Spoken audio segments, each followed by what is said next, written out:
Microplastics are present in all beverages sold in France, regardless of packaging type. The findings are striking. While bottled water showed relatively low levels at 2.9 microplastics per liter, other beverages showed much higher concentrations.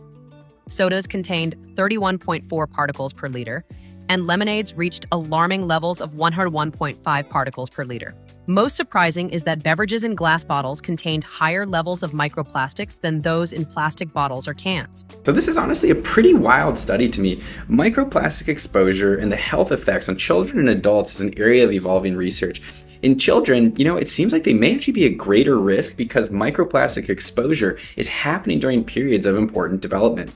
There was actually just this study from China, pretty big. It was like 5,700 elementary school students, and they looked at the levels of microplastics in the urine. And they basically found that the higher level of microplastic in the urine, the worse attention was and the worse working memory was. So this is pretty scary to me. To be totally honest, I will often drink out of glass bottles thinking I'm doing myself a favor and avoiding the microplastics, but it sounds like from this study that the levels were actually higher in those bottles compared to plastic ones.